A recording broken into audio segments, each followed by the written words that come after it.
Welcome to this new episode of VonCam. So today I'm going to talk about the Perar 21mm f4.5 lens by MS Optics. It's also known as the Super Wide Triplet. So let's look first at the lens itself. So as you can see on this Leica M240, it's a very, very compact lens. Let's get it out. And so it's coupled for the rangefinder. So yeah, it's larger if you look at what's getting in, but let's put it back in. You have this small red dot that gives you an indication where it fits. Here we go. Once it's inside, basically the controls are simple. This is the focus, works really well. Actually, it's got a pretty good feeling in my opinion. And as you can see, when I go to infinite, it's basically the hyperfocal range. It's around 3.5 or 4 meters in perfect focus, but goes with the 4.5 up to infinity in terms of focusing. So yeah, works pretty great. And then the proximal distance is really close, but you'll find the documents online. I don't really know how much, but it's never really thought about, never really needed to go that far. Then it's kind of weird for the aperture is basically this inner ring. And as you can see, there's this red dot that goes from 16 to 4.5. Both rings are kind of independent, but dependent. So once you set it, you kind of stay on it. It's not really wider than 4.5 when I go here, but I didn't see any difference. But basically what you have here is it's nice because you won't change accidentally the aperture, and the focus ring is really nice to use. So yeah, great lens. Let's go see a few examples of images using it. And we'll start with two pictures. Film, that's with a Minolta CLE compatible, M-mount compatible. So with the rangefinder coupling to the lens, so perfect for that lens. Makes for a very compact camera, and that's the film I used was Flick Film Electra 100 ISO. And those two examples that's taken in Reykjavik I thought were interesting because it's film, so if you look at the periphery, you don't really have color distortion. You kind of lose a little bit of color quality, but you do have some vignetting. But overall, a very nice bokeh, as you can see with the fence on the right. And it's a 21mm, so it's really nice. Lots of definition. The rendering is really nice. I just wanted to start with two pictures using film because I think this 21mm will be also something very interesting for your kit. If you want something very compact, or like me, you don't really care about wide angles, but still want to have one with you once in a while. But for the rest, let's go to digital.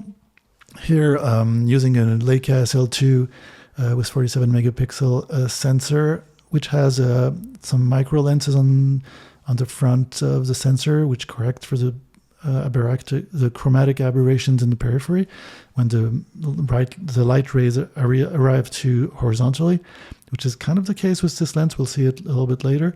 So yeah, here we have this very wide angle with the field of view that you can expect from a 21mm. That's both images are one in Brussels, they're both in Belgium, one in Brussels on the left, one in Charleroi on the right. You do have again an idea of the bokeh of this f4.5 lens, but overall really nice rendering, good geometry, looks great in my opinion. Two more images here. Both of them are in Charleroi in Belgium, an industrial region. As you can see, there's some vignetting. There's some slight color distortion towards the blue in the periphery, following the vignetting, but otherwise pretty good work for a lens that size. Let's zoom in on the picture on the left, and here you have a good idea of the definition of this lens, the detail coming out of it. A slight diffusion in the highlights. I believe it's kind of not hazy because you definitely have the information there, but the character of this lens is really nice, in my opinion, in the center. And if you go up left in the same picture, as you can see, you kind of lose all the definition, kind of feels out of focus. You do have a weird, we'll see it better after, but kind of circular effect. And the geometry is kind of curvy, but very slightly. But it can have its importance depending on your work. Here, two images, same place, basically, same region, I would say, in Charleroi.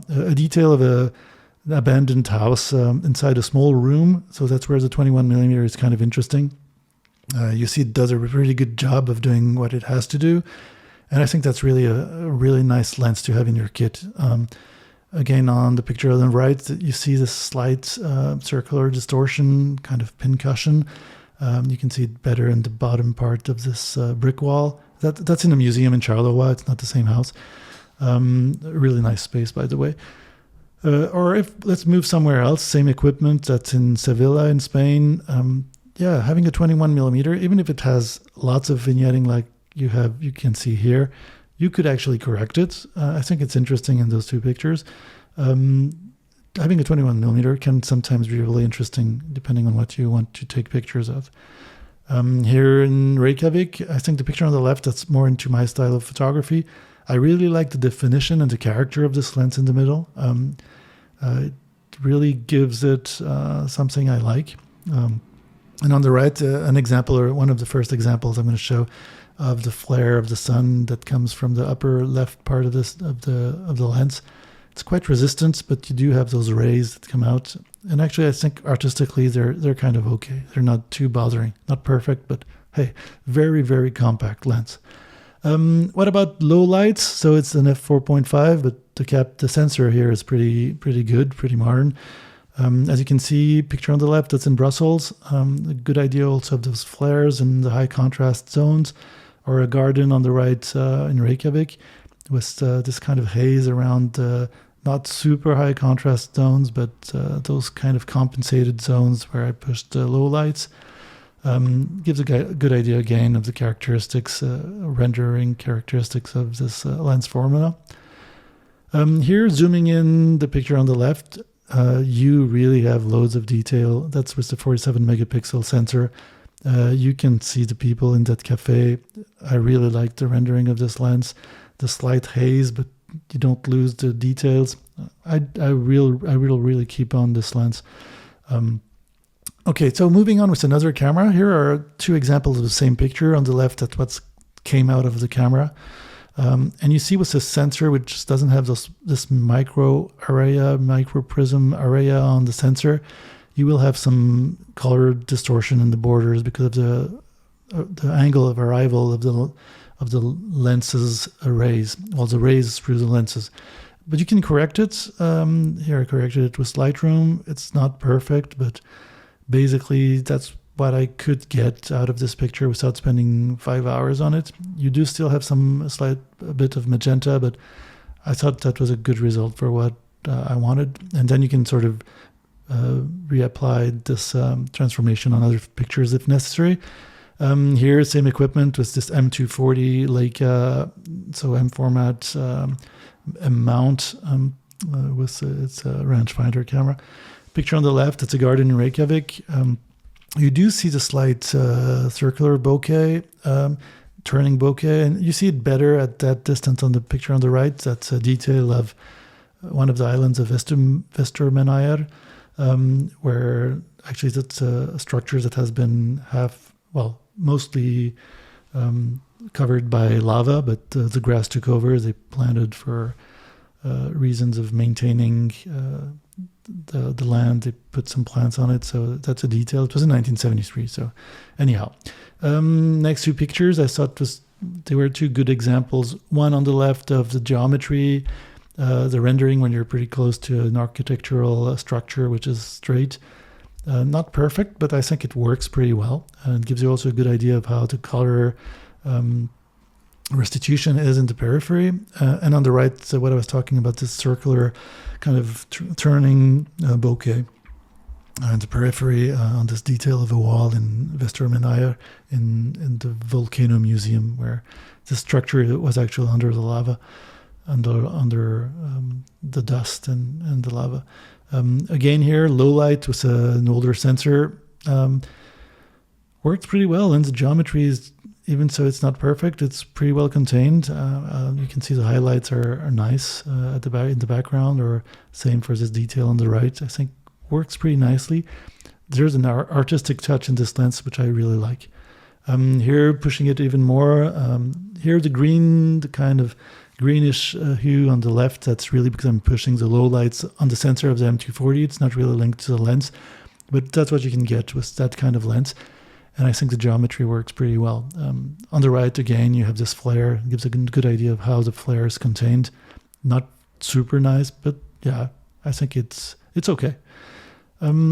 But this lens basically has most of its aberrations in the periphery. So here are two examples using a Leica M8 with an APS-H sensor, so basically a 1.3 crop factor.